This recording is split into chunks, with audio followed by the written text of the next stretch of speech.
Glória a Deus. Saúde, paz e graça. Amém, igreja? Saúde, paz e graça. Amém, igreja? Amém. As máscaras estão abafando um pouquinho aí, né? Amém? Feche os seus olhos. Deus querido e amado, nessa noite, ó Pai, nós queremos ouvir a Tua palavra. Queremos, ó Deus, um pouco mais do Teu entendimento, da graça do Senhor sobre as nossas vidas. Pai, me usa como instrumento aqui nessa noite. Espírito Santo, fala ao coração de cada um. Que a graça e a Tua unção venham ser sobre nós nessa noite, para a honra e glória do Teu nome. Em nome de Jesus. Amém. Amém? Aplauda o Senhor nessa noite com bastante alegria. Você acabou de louvar, você acabou de adorar. Exalte a Ele, engrandeça o nome dEle, no nome de Jesus. Ainda de pé, abra sua Bíblia, no Evangelho de João, capítulo 18. João, capítulo 18. Glórias a Deus. Diga glória a Deus. Diga aleluias. Aleluias. Quem achou, diga amém. Amém. Tendo Jesus dito isso, saiu com seus discípulos para além do ribeiro de Cedron, onde havia um horto, no qual ele entrou com seus discípulos. E Judas, que o traía, também conhecia aquele lugar, porque Jesus muitas vezes se ajuntava ali com seus discípulos. Tendo, pois, Judas recebido à corte e os oficiais dos principais sacerdotes e fariseus, veio para ali com lanternas e achortes e armas. Verso 4.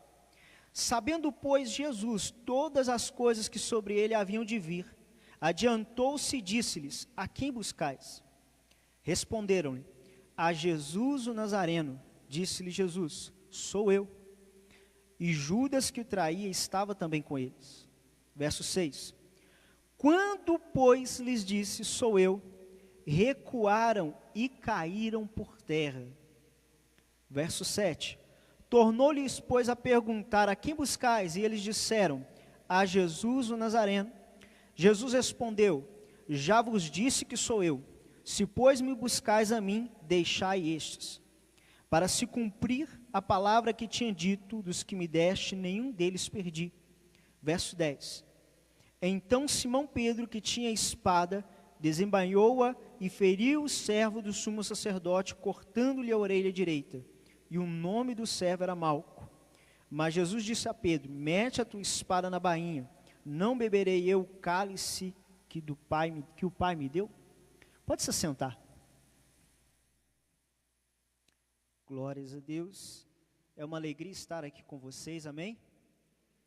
Aleluia. Com essa divisão de cultos, parece que eu já ministrei no outro culto, parece que a gente está fazendo visita na outra igreja.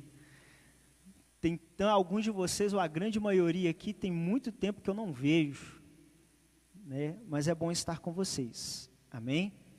É com muita alegria e satisfação que eu estou aqui. Mas a palavra de Deus, ela nos diz claramente, nessa passagem, onde Jesus ele foi preso. Jesus, ele estava no Getsêmani nesse momento, juntamente com seus discípulos. A palavra de Deus diz que eles não estavam na cidade, eles não estavam em casa dormindo, eles não estavam em casa na rua passeando, eles estavam no monte. Eles estavam aonde? No monte. Irmãos, os discípulos de Jesus andaram com Jesus, com Cristo, por cerca de 3 anos. 3 anos aprendendo a orar. 3 anos aprendendo e conhecendo a palavra de Deus. Eram homens de oração.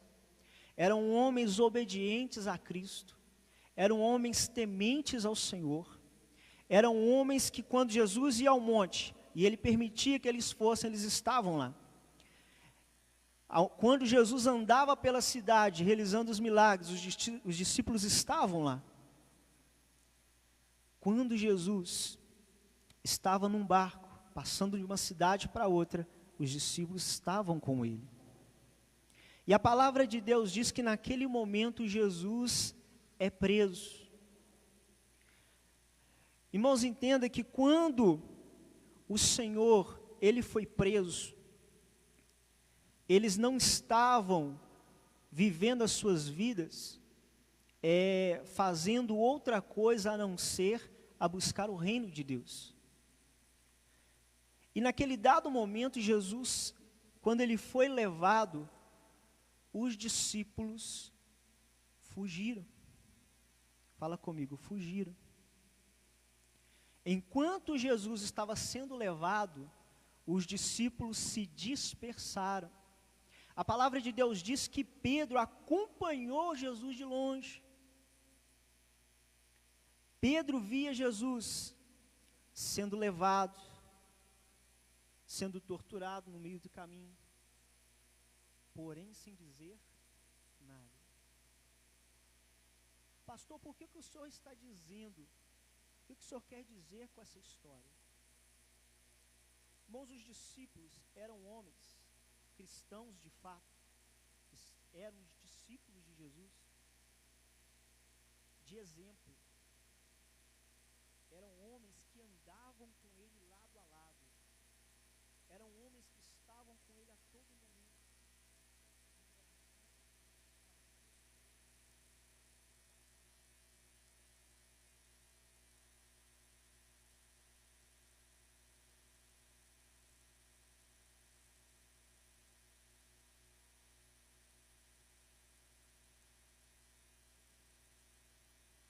Eu quero começar a ministração dessa noite falando de 3 pilares que eu e você precisamos ter.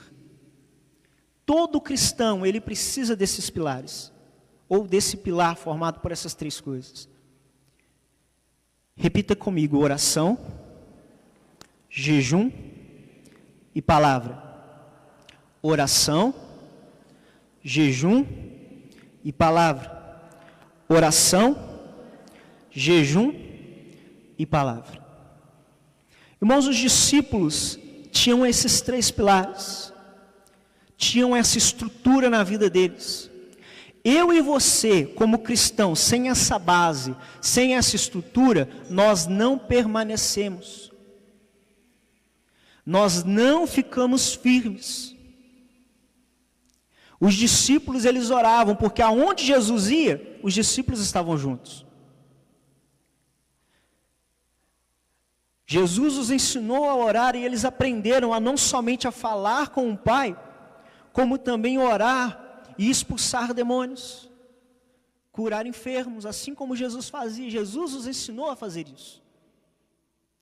Esses homens que estavam com Jesus, eles conheciam a palavra de Deus. Eles não somente conheciam a palavra de Deus, como andavam com a palavra de Deus, que era o próprio Cristo, o Verbo vivo. Eu e você, nós precisamos, amados, estar edificados sobre esses pilares: oração, jejum e palavra. Irmãos, o homem que não ora, ele vai ter dificuldade de servir a Cristo. Um homem que não medita na palavra, ele vai ter dificuldade de servir a Cristo. Por mais que ele queira, ele vai ter dificuldade. Porque esse pilar é uma base que vai servir de construção da minha vida espiritual e da sua vida espiritual. Pastor, mas eu oro todos os dias, quando eu venho ao culto, eu dobro o meu joelho alguns instantes e oro. Irmãos, essa oração não é suficiente para te manter. Essa oração que você faz quando você vem alguns instantes antes do culto não é suficiente para te sustentar espiritualmente. Pastor, eu medito na palavra. Todo culto que eu escuto o pastor ministrando, eu entendo, eu compreendo. Irmãos, não é suficiente. Os discípulos, eles acompanhavam Jesus, eles ouviam a Jesus, eles oravam junto com Jesus, mas também tinham seus momentos de oração. Eles tinham um momento que ouviam a palavra que Jesus tinha, mas ao mesmo tempo tinha um momento que eles anunciavam a palavra. Esses 3 pilares são pilares que eu e você não podemos deixar de ter.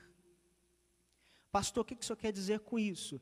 Se você, meu irmão, você que está aqui nessa noite, você que está assistindo aí agora, você que se diz cristão, se você não se edifica sobre esses 3 pilares, você vai ter dificuldades, e muitas. Dificuldades de servir a Jesus, dificuldades de obedecê-lo. Pastor, eu consigo orar dentro da igreja quando eu estou na igreja, mas não em casa. Pastor, eu consigo ler a Bíblia quando eu estou no culto, mas eu não consigo ler em casa. Amados, você precisa trabalhar na sua edificação. E você começa por esses pilares. Amém? Quem entendeu, diga amém. Toda edificação, toda casa que ela é edificada, ela começa por uma base. Toda casa, quando ela vai ser fundada, todo engenheiro, ele te dá uma planta, e nessa planta, a primeira coisa que é feita, depois de medir o terreno, depois de tudo feito, é você edificar uma base. E essa base, irmão, tem que ser uma base sólida.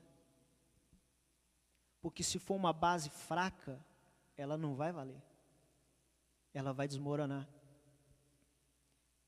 Quando você deixa para buscar a Deus só nos cultos, quando você deixa para meditar na palavra só quando um pastor está anunciando a palavra no culto, para que você entenda, eu vou explicar dessa maneira. É mais ou menos assim: jejum, oração, palavra e jejum. Quando você deixa de buscar, de realizar, de estruturar da forma que é correta, é como se fosse esse altar aqui, é como se fosse essa base, de lá aqui. Toda base ela é formada e ela é feita, edificada, fazendo uma armação fortalecida. Quando você não ora da maneira que é para orar, não busca ter comunhão com Deus da maneira que é para buscar, quando você não medita na palavra do jeito que é para meditar, você tem a sua base construída. Ela não deixa de estar construída, mas ela vai estar incompleta. É mais ou menos assim: você quando dá, você jejua quando dá, você medita na palavra só quando dá, você constrói essa base da metade para lá, metade para cá você não constrói. Se eu sair daqui e for pisar aqui, o que vai acontecer comigo? Se esse lado não está construído, eu vou cair, não vou? Vai ter consequências. Irmãos, é a mesma coisa. Se a oração, se o jejum, se a palavra são pilares que todo cristão ele precisa ter, ele precisa construir para começar a edificar a sua vida espiritual. Se não for bem edificado, ele vai ter problema. E veja bem, não é a vida espiritual construída, é você iniciar essa construção. Muitas pessoas se enganam: pastor, eu oro, pastor, eu jejuo, pastor, eu medito na palavra, eu estou firme, eu estou inabalável. Meu irmão, você só começou a base. Alguém já viu aí alguém falar assim: eu vou construir uma casa? Aí a pessoa vai no terreno, mede o terreno, faz a base, acimenta aquela base. Alguém já viu fazer até esse nível a casa e a pessoa começar a levar os móveis para lá? Quem já viu, levanta a mão. Eu vou parabenizar essa pessoa. Não, porque isso não existe. A base é para iniciar. Quando você diz: pastor, eu tenho vida de oração, pastor, eu tenho comunhão com Deus, pastor, eu medito na palavra, meu irmão, você tem a base da sua estrutura. Ou melhor, você tem a estrutura, o início da sua estrutura. a base da sua construção. E muitos têm caído e muitos têm errado nisso, porque acham que é somente isso que é necessário. Deixa eu fazer uma pergunta para você que está aqui presente comigo. E os de casa, medita nisso que eu vou perguntar. O que vocês acham, irmãos? Antes de Jesus ser crucificado, os discípulos oravam junto com ele? Sim ou não? Eram homens de oração? Eram. Eram homens que meditavam na palavra? Eram. Como eu disse, não somente meditava, como andava com a palavra. Mas ainda assim, nesse dia, Jesus foi levado e eles se dispersaram. Porque isso é só a base. Não é a sua vida completa, irmão. Você está bem edificado é o início principal da sua construção ser bem sucedida. Porque muitos começam bem e terminam mal. Fazem a base e param. Ou fazem a base pela metade e se esborracham. Porque vão querer fazer outra coisa num determinado lugar que não está estruturado. Vai se dar mal. Vai chegar a circunstâncias, irmãos, quando aconteceu aqui com Jesus, veja bem, eles não estavam à toa, eles estavam em oração. Quando Jesus foi preso, eles não estavam cuidando apenas das suas vidas, eles estavam cuidando do reino de Deus. No entanto, Jesus é preso. Irmãos, eles tinham uma convicção, eles tinham uma certeza dentro deles. Olha, eu sou discípulo de Cristo. Jesus é o Cristo e eu sou discípulo dele. Eles tinham essa convicção, essa certeza. Mas nesse momento, a certeza se transformou em incerteza. E é aí que mora o perigo. Irmãos, além de você ter a sua base edificada, além de você ter esse tripé, vamos dizer assim, essa estrutura, esses 3 pilares na sua vida, você precisa ter uma convicção de que você é de Cristo, uma convicção de que você é salvo, uma convicção de que você vai morar no céu, de que você serve a Jesus verdadeiro, o Filho de Deus, inabalável. Essa certeza tem que ser inabalável na sua vida. Pastor, quando essa certeza se torna inabalável? Ou melhor, quando essa certeza se torna abalável?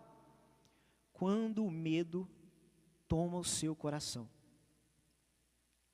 Irmãos, os discípulos antes da crucificação, antes de Jesus ser preso, melhor dizendo, tinham toda a convicção e toda a certeza. Naquele momento eles duvidaram. Naquele momento houve uma certa dúvida, um certo medo, e eles fugiram. E a palavra de Deus ainda diz, olha, fala sobre Pedro, que se você for ler, Jesus enquanto foi sendo levado, Pedro foi junto com Jesus, mas não do lado, ele viu ele de longe. Estava olhando de longe. Chegou um dado momento, irmãos, que 3 pessoas interrogaram a Pedro. Falaram, olha, você é discípulo dele. Pedro falou, não, eu não sou. Uma outra pessoa chegou nele, você é discípulo de Cristo, porque você se veste como ele, anda como ele, fala como ele. Não, eu não sou. E uma terceira vez, como todos sabem, Jesus já tinha previsto isso e dito isso para Pedro. Lá em João 13:16, se não me engano, fala sobre isso. Se eu não estiver enganado, 13:14, fala sobre isso. Se você quiser ler depois em casa, você lê. Irmãos, um homem que tinha convicção, um homem de oração, um homem que buscava a Deus, um homem que tinha convicção que servia a Cristo, estava negando ele naquele momento. Pastor, o que o senhor está querendo dizer com isso? É justamente o que eu já disse. Oração, jejum e palavra são pilares, é o início da sua edificação, não é a sua vida espiritual completa, meu irmão. Isso serve para você firmar a sua base, firmar a sua estrutura, firmar a sua casa espiritual. Tem que ser bem solidificada? Tem. Tem que ser bem construída? Tem. Depois começa a certeza, a fé inabalável. Sabe o que é fé inabalável, irmãos? Fé inabalável, o negócio está feio e você está firme. Fé inabalável, tem um monte de pessoas dizendo, nega a Cristo, e você não nega, você está firme. Fé inabalável é você, as pessoas disseram, você precisa fazer isso, porque se você continuar andando em obediência, você vai se dar mal, mesmo assim você continua andando em obediência. Isso é fé inabalável. Amém? Isso é fé inabalável. Olha o que diz lá em Mateus 28, 18. Abra a sua Bíblia lá. Mateus 28, 18.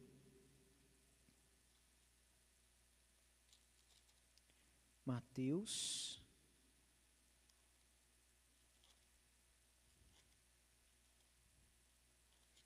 28, 18. A Bíblia diz o seguinte, a partir do verso 16. E os 11 discípulos partiram para a Galiléia, para o monte que Jesus lhes tinha designado. E quando viram, o adoraram, mas alguns duvidaram. Alguns o quê? Fala comigo, duvidaram. Irmãos, a certeza inabalável não tem dúvida. Uma fé inabalável não tem dúvida. Se tem dúvida, não é fé inabalável. Se tem dúvida, não é certeza. Não é certeza. Quem está entendendo, diga amém.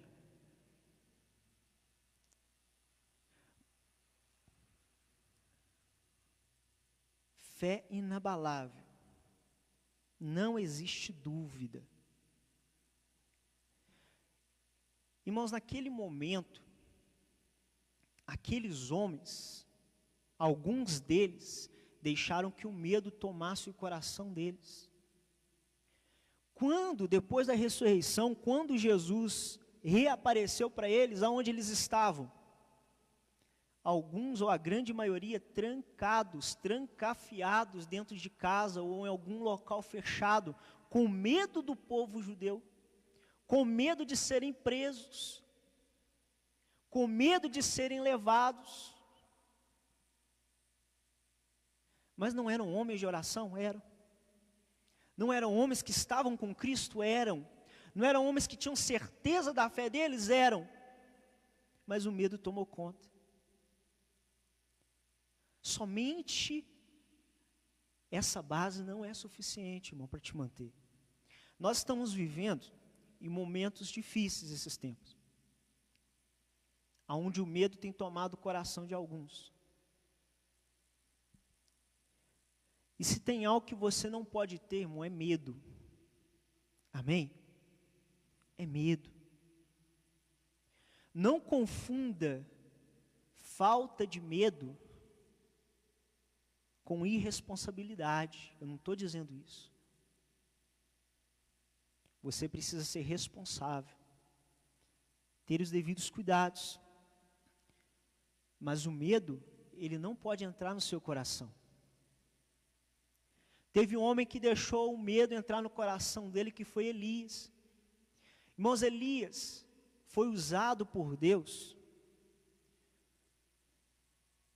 contra os profetas de Baal, 450. A Bíblia diz que os profetas de Baal, Elias sugeriu para eles, olha, vamos fazer um altar, mais ou menos assim, vamos fazer um altar. Vocês vão clamar ao Deus de vocês o tanto que vocês quiserem. E eu vou clamar ao meu Deus, ao Deus vivo. Aquele Deus que queimar, jogar fogo no altar, que queimar a oferta, esse é o verdadeiro Deus. Os profetas de Baal clamaram e clamaram até cansar, até se afadigar. E Elias, zombando deles, fala: eu acho que o seu Deus está dormindo, grita mais alto. Oi, talvez ele está de férias, mais tarde ele volta. Elias, naquele momento, tinha uma plena convicção no Senhor. Elias, naquele momento, ele estava convicto que estava servindo ao Deus vivo e que ele estava com ele. Amém?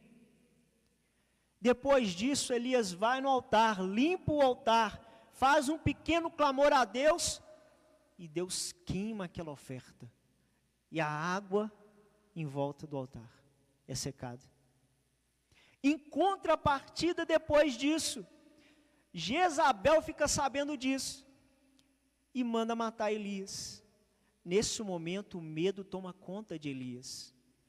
Irmãos, você não pode deixar o medo tomar conta de você. Quando você deixa o medo tomar conta de você, você age como um covarde.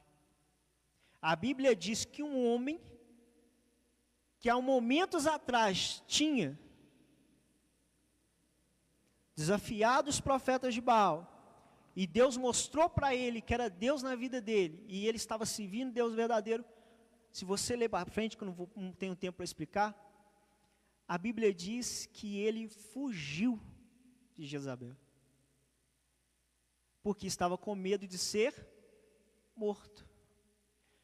Agora, como um homem que em algum momento ele estava com toda a coragem e toda a firmeza, e no outro ele está acovardado, enfiado dentro de uma caverna,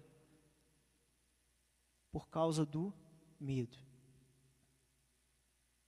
Por causa do medo.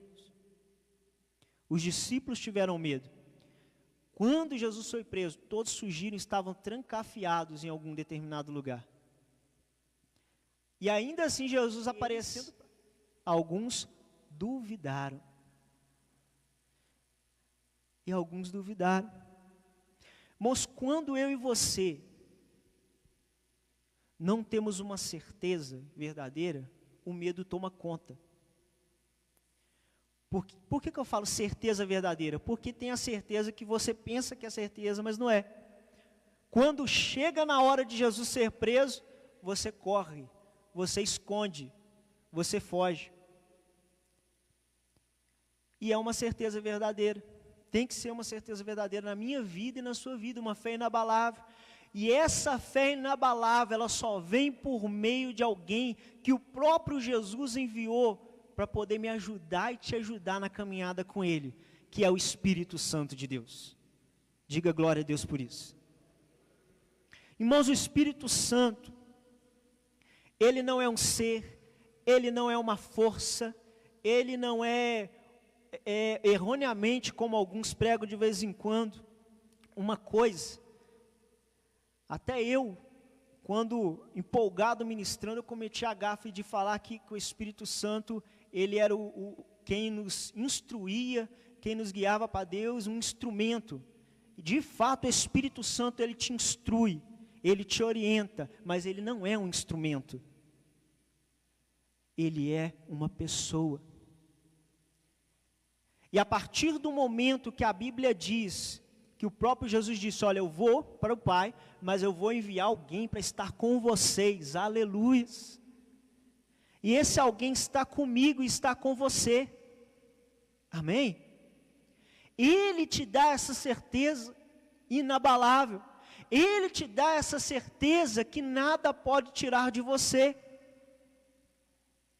Naquele momento os discípulos, ainda Jesus não tinha enviado o Espírito Santo, não tinha enviado o Consolador. Quem estava dominando e guiando eles era o medo. Se o Espírito Santo de Deus não tem te guiado, meu irmão, você pode ter certeza, o medo vai guiar. O medo vai te guiar. Nós estamos nesse período de pandemia. E algumas pessoas estão com medo. Mas vocês sabiam que aquela frase, eu não vou porque eu posso ser contaminado pelo vírus, ela é somente usada quando a pessoa pensa em vir na igreja? Quando se fala em culto, quando se fala em reunião de oração, a pessoa pensa automaticamente, eu não vou porque eu não vou correr risco. Mas vocês sabiam que esse pensamento, ele só vem na hora, ou ele só vem na sua mente quando você pensa em igreja? Quando você pensa em estar junto para adorar a Deus? Quando é para a gente trabalhar, a gente não pensa, eu não vou porque eu não vou me contaminar. Quando a gente, às vezes, fazem algum aniversário, alguma coisa, e você tem a necessidade de você fala, eu não vou porque eu não vou contaminar, não. Esse pensamento, essa frase só vem quando está na hora de servir a Cristo. Só nesse momento. Por quê? E vocês sabiam, e eu vou falar algo aqui, que eu tenho na minha convicção, na minha forma, a minha maneira de pensar. Não é científico nem nada. Eu, pastor Ulisses, penso assim. Nós estamos aqui na igreja com um número reduzido de pessoas. Uma igreja desse tamanho. Aqui tem a capacidade máxima de 800 pessoas. 800 lugares. Nós estamos fazendo culto com 30 pessoas, menos um pouco. As cadeiras estão a 2 metros, quase 2,5 metros de distância. Preste atenção. Todos nós estamos de máscaras. Todos nós estamos de máscaras. Na hora de cumprimentar, como é que você cumprimenta a pessoa? Oi, fulano, tudo bom? E tchau e bênção. É ou não? Ao que terminar aqui, ó, você encontra um aí, só dá um tchau e para casa. Irmão, se tem um lugar que dificilmente você vai ser infectado, é a igreja. Pastor, o que o senhor está falando? Eu vou falar, por exemplo, da nossa igreja. Casa da Bênção de Perdões. Nem das outras igrejas Casa da Bênção. Casa da Bênção de Perdões. A entrada tem álcool em gel. As cadeiras são separadas 2,5 metros. Um lugar onde cabem 800 pessoas...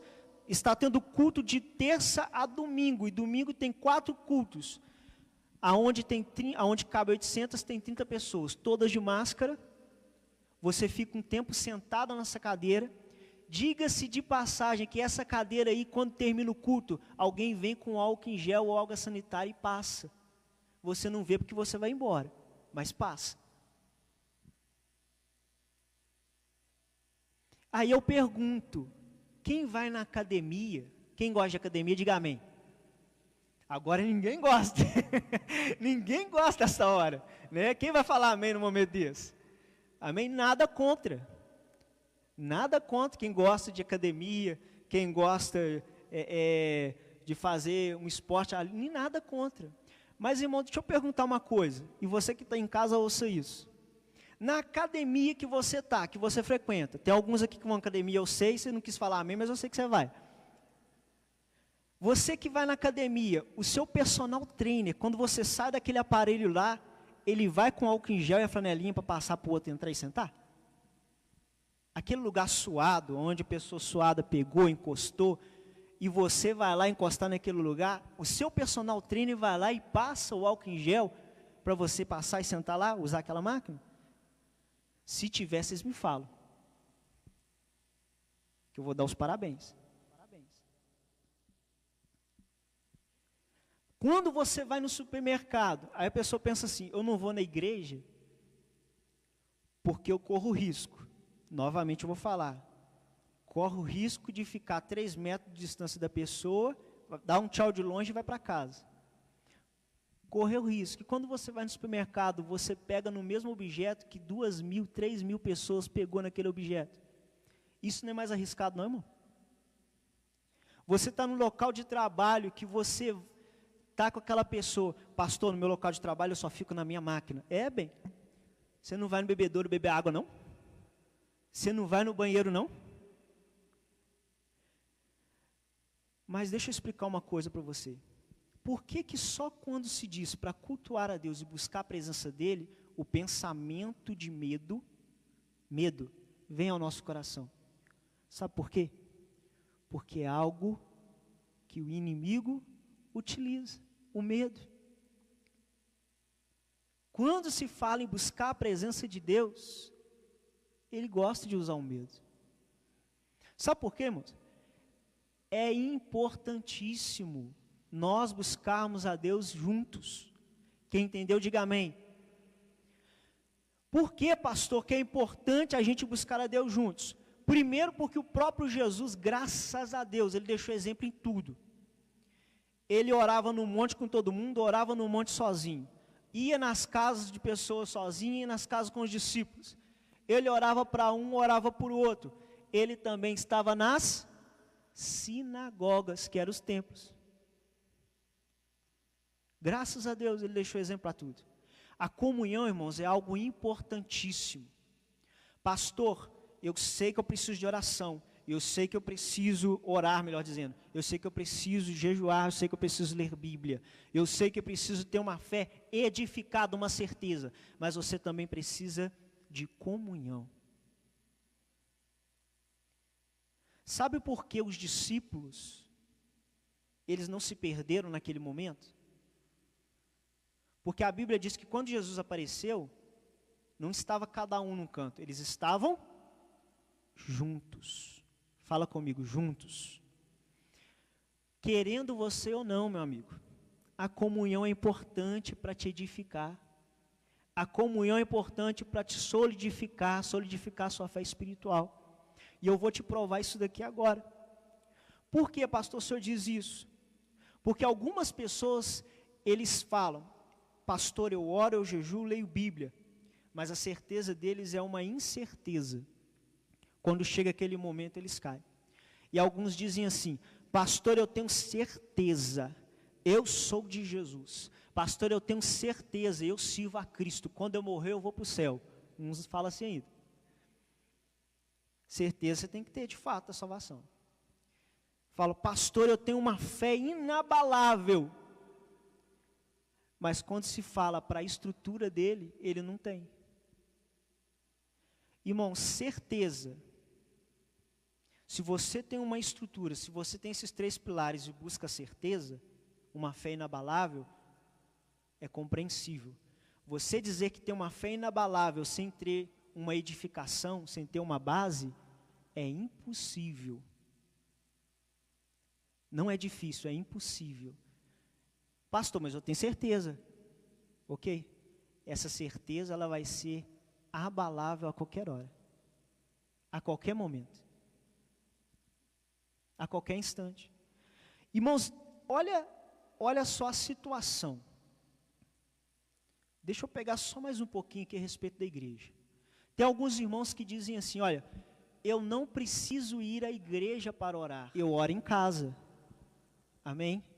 Eu acabei de dizer, você precisa orar. E você deve fazer isso em casa. Pastor, você precisa ler Bíblia. E você deve, não somente na igreja, mas ler em casa, meditar em casa. Mas você precisa fazer isso também em comunhão com o teu irmão. Porque se você tem certeza, mas não tem base, vai afundar a sua certeza, você e tudo mais. É o que está acontecendo e aconteceu com alguns. Irmãos, vocês vão ver, depois que terminar esse processo de pandemia, nós por enquanto estamos no grupo reduzido. Quando normalizar, eu acredito que vai normalizar,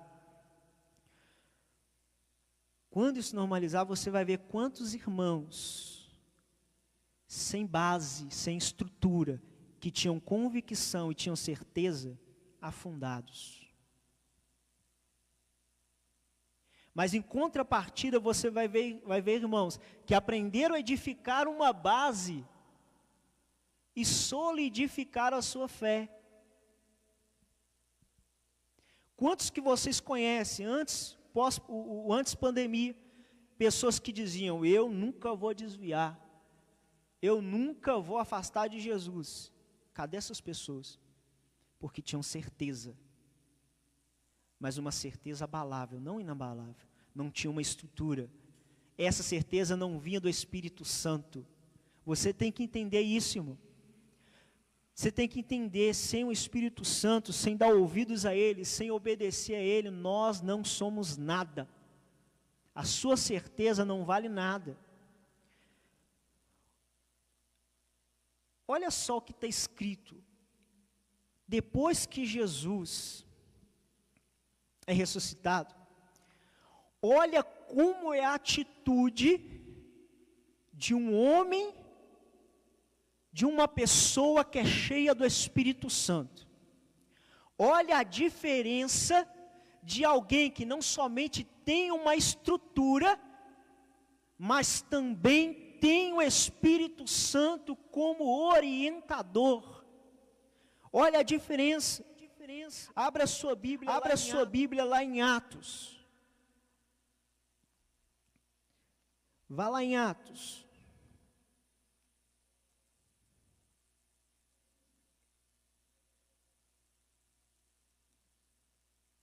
Atos 2, verso 14.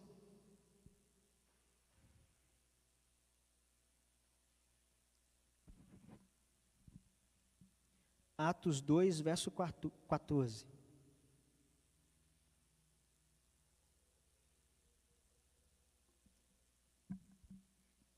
Olha só. Pedro, porém, pondo-se em pé com os 11, quem se levantou? Fala comigo, Pedro.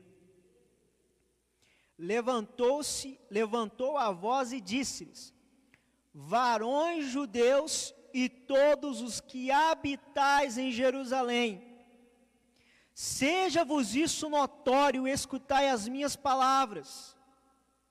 Estes homens não estão embriagados como vós pensais, sendo essa a terceira hora do dia.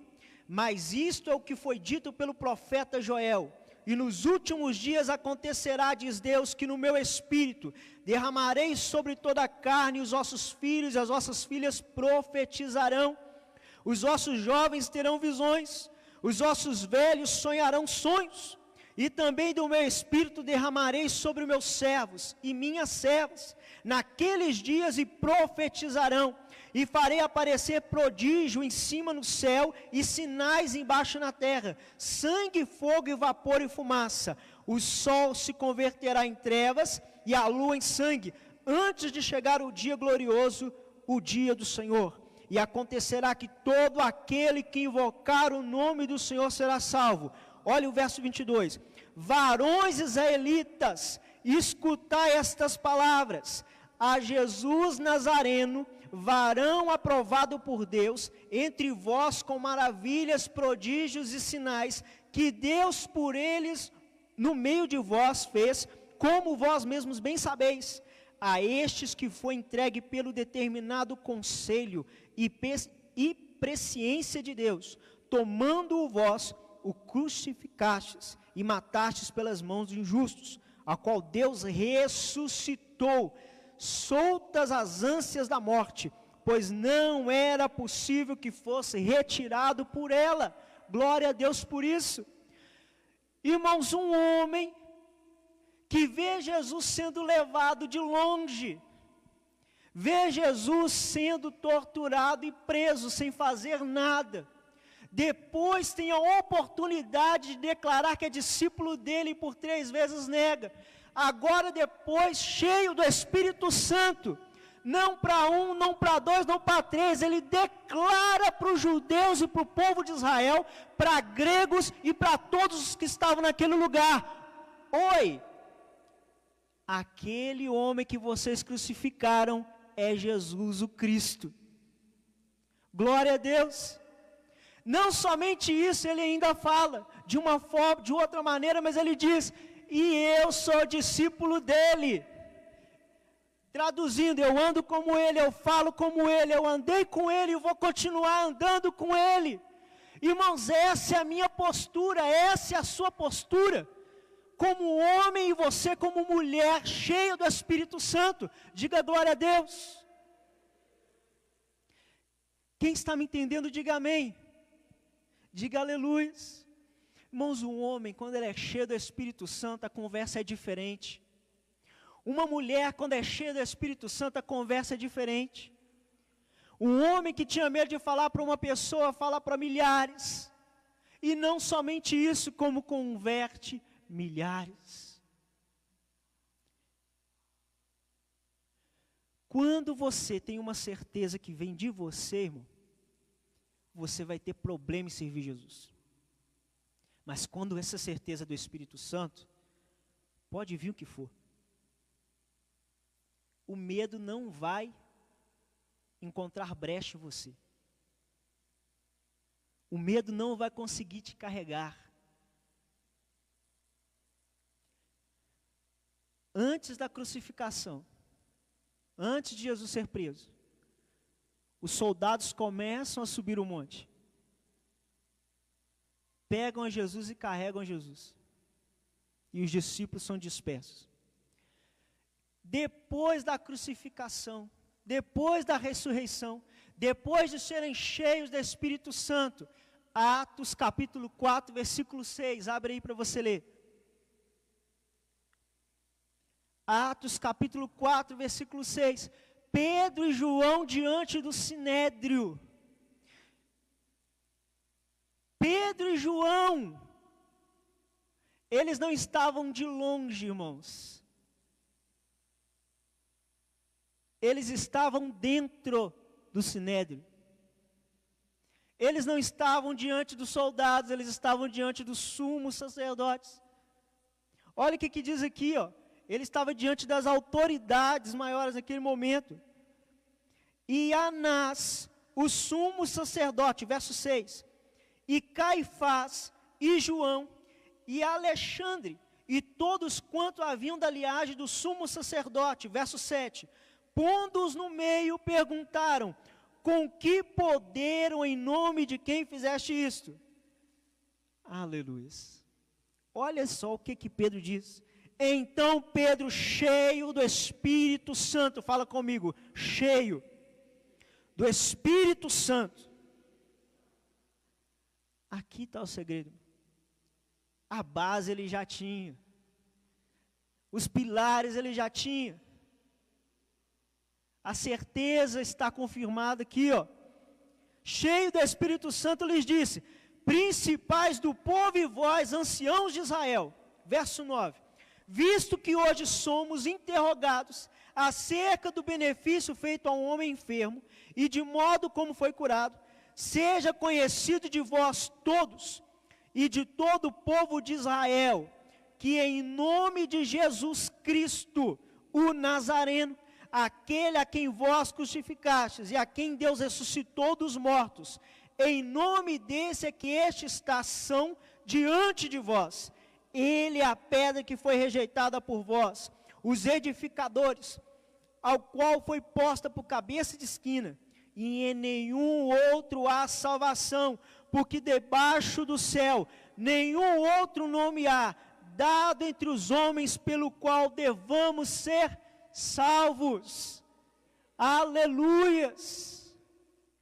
Pedro não somente observa Jesus de longe, não somente ele foge das autoridades, se dispersa, como cheio do Espírito Santo, em frente às autoridades, dentro do Sinédrio, ele afirma, não vendo Jesus de longe, mas com Jesus já dentro de si, com a certeza, cheio do Espírito Santo, ele diz, eu não estou vendo Jesus de longe agora.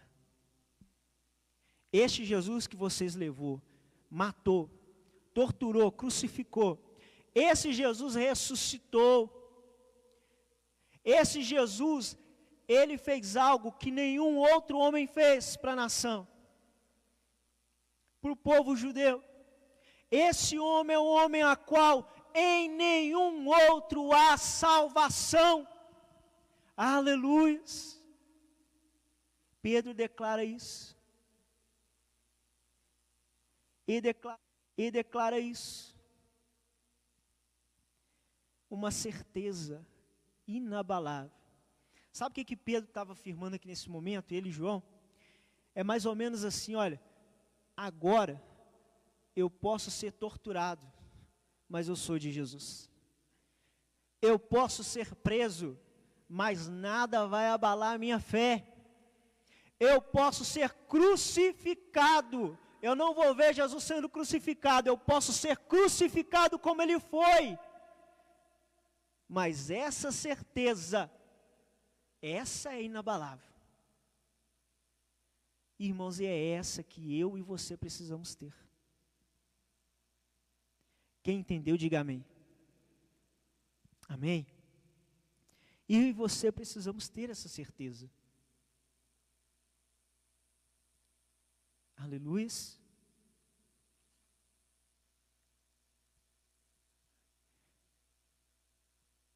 Muitos se apegam ao tradicionalismo. E você tem que esquecer isso.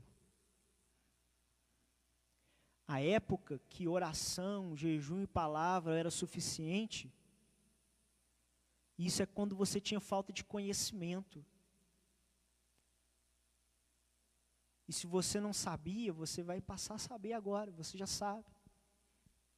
Isso é apenas um pilar, uma estrutura, aleluia, para a sua edificação.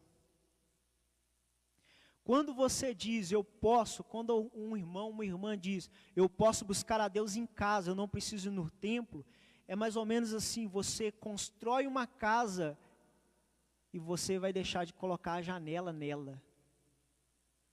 Você constrói uma casa e você vai deixar de pôr uma laje nela. Ela vai estar incompleta. Irmãos, a comunhão ela é fundamental. Por mais que estamos num momento de pandemia, por mais que estamos num momento de cuidado, e nós devemos ter, eu afirmo isso, amém? Se alguém disser para você, olha, não precisa ter cuidado, alguém chega falando para você, oh, glória a Deus e aleluia, o nosso Deus é forte, o nosso Deus é poderoso, você não precisa ter medo de vírus, você não precisa tomar cuidado nenhum, você sai fora dessa coisa. Pastor, por que o senhor diz isso? A palavra de Deus diz, não tentarás o Senhor teu Deus. Se tem cuidados para ser tomado, tome. Nós como líderes precisamos ensinar isso e cobrar isso. É necessário o uso de máscara? Use máscara. É necessário o gel? Use o gel, o álcool em gel. É necessário evitar o contato? Evite o contato, irmão. Mas não deixe o medo te impedir de buscar o Senhor. Esse é o problema que tem afetado alguns. Tem gente que está em casa com uma certeza convicta. Eu tenho orado, eu tenho jejuado, tenho buscado a Deus. E isso basta.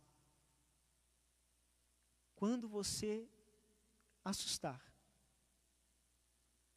e você perceber que não basta, talvez seja tarde demais. Quem entendeu, diga amém. Amém? E mantenha a sua fé inabalável no Senhor. Seja e procure ser cheio do Espírito Santo de Deus. Por que procura ser cheio, pastor? Porque se você também não quiser ser cheio, você também não é. Amém? Eu falei aqui no começo que o Espírito Santo é uma pessoa. Você pode alegrar uma pessoa, você pode entristecer essa pessoa. Cabe a você alegrar o Espírito Santo e cabe a mim e a você nos encher da glória dele, ouvir a voz dele, atender a voz dele, cabe a nós. Então seja cheio do Espírito Santo, cheio da palavra, cheio do poder. Irmão, pode vir o que for, nada vai te abalar. Nos últimos tempos, Jesus disse que haveriam rumores de guerra, peste, praga, nação contra nação, reino contra reino. Isso não é nenhuma novidade para a gente que conhece a Bíblia. Para você que conhece a palavra de Deus, não é nenhuma novidade. Por que eu disse aqui que esse momento de pandemia ele vai passar?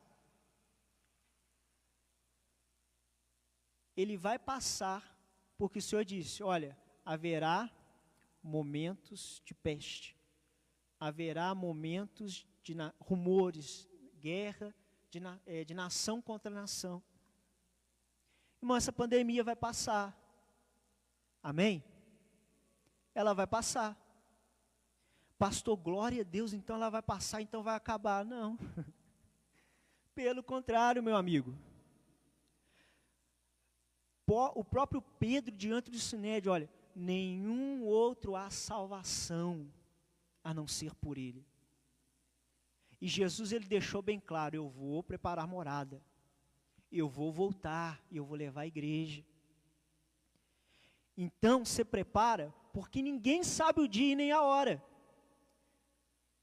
Mas, assim como um parto, um trabalho de parto, uma mulher grávida, ela não sabe exatamente o dia e a hora, no natural não. Um parto normal não. Ela não sabe exatamente aquele momento, aquela hora, assim vai ser a vinda. Por quê? Ela vai começar a sentir as dores de parto, a grávida. Quando a mulher começa a sentir dor de parto, significa o quê? O que significa? Que está chegando. Beleza. Quem aqui é mãe? Levanta a mão. Isso. Quando as dores de parto estão chegando, ela vai aumentando ou ela vai diminuindo antes da criança sair? Hã? Ela vai diminuindo, né? Ela vai diminuindo. Irmão, Jesus está voltando. O que vocês acham que vai acontecer daqui para frente, irmãos? Você que está desviado, você que está em casa vendo essa ministração, você que está desviado, você que está fraco, abre o teu olho, arruma a tua casa, edifica o teu altar, a sua estrutura e começa uma edificação, porque esse momento vai passar, o momento de pandemia vai passar, mas vai vir outros. E assim como uma mulher dando em dor de parto, prestes a dar à luz, a dor vai aumentando, irmãos, a luta vai aumentar também. Mal vai sair, mal está saindo a cura de uma e já vem outra. Pastor, isso é satânico. Pastor, isso é demoníaco. Não, irmão. Eu, pastor Ulisses, isso é Jesus voltando.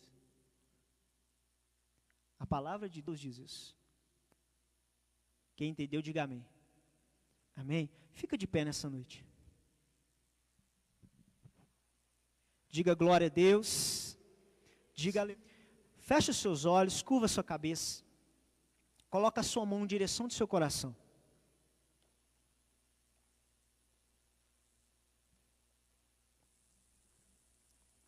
Pessoal do louvor, faz favor. Isso, fica de pé. Coloca a sua mão em direção do seu coração.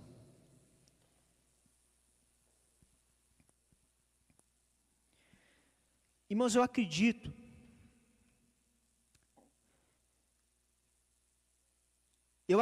que o Senhor, Ele ministrou no seu coração nessa noite. Eu não sei o que, eu não sei a que nível, eu não sei como, mas eu sei que Ele ministrou no seu coração nessa noite. Nessa noite, irmãos, eu podia falar para você, orar por qualquer coisa que eu ministrei aqui, para você ser forte, para você ter uma fé inabalável, uma fé constante, para você ser cheio do Espírito Santo. Mas nessa noite eu quero te dar uma liberdade. Aleluia. Eu quero te dar uma liberdade de falar aquilo que está no seu coração nessa noite. Namashirion de Canteribanai.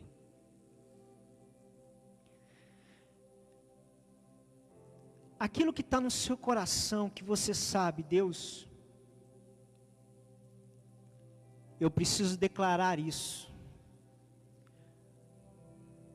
O louvor vai tocar, e eu não quero que ninguém cante junto com o louvor.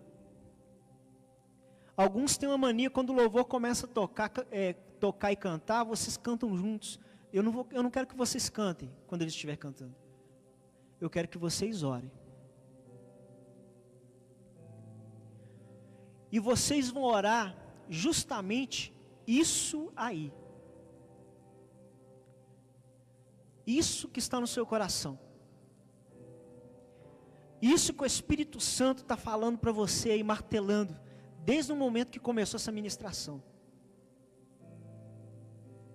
É isso que você vai falar com Ele nessa noite. E você vai orar, irmão. Você vai orar.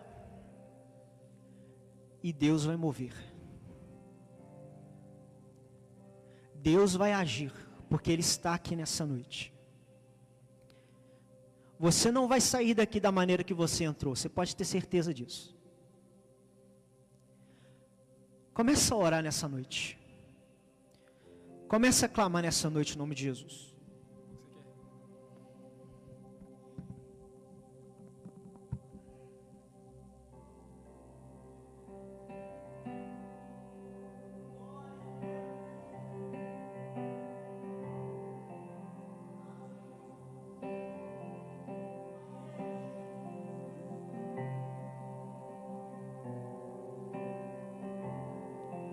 Senhor,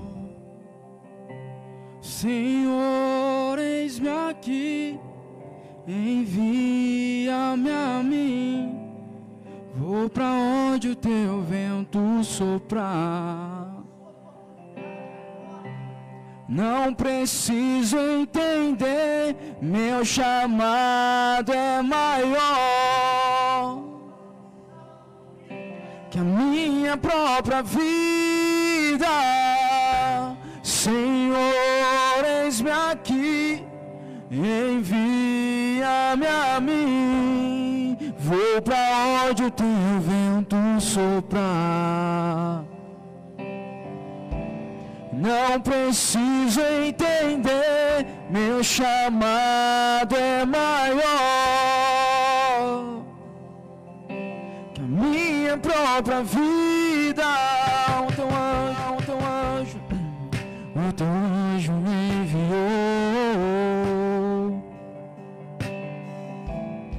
uma visão que mudaria a minha história, a minha vida. Com tuas mãos escreveria. O teu anjo enviou, com as brasas do altar me domou. O pecado com teu sangue perdoou. Os meus lábios o Senhor, levante sua voz. Senhor, eis-me aqui, envia-me a mim, vou pra onde o teu vento soprar. Não preciso entender, meu chamado é maior que a minha própria vida. Senhor, eis-me aqui, envia-me a mim, vou pra onde o teu vento soprar. Não preciso entender, meu chamado é maior que a minha própria vida. Aleluia. Atos capítulo 11, versículo 19. E os que foram dispersos pela perseguição, que sucedeu por causa de Estevão, caminharam até Fenícia, Chipre e Antioquia, não anunciando a ninguém a palavra, senão somente aos judeus. E havia entre eles alguns varões de Chipre e de Cirene, os quais, entrando em Antioquia, falaram aos gregos, anunciando o Senhor Jesus. E a mão do Senhor era com eles, e grande número creu e se converteu ao Senhor. Irmão, seja cheio do Espírito Santo. O pensamento é diferente, a atitude é diferente, a postura é diferente.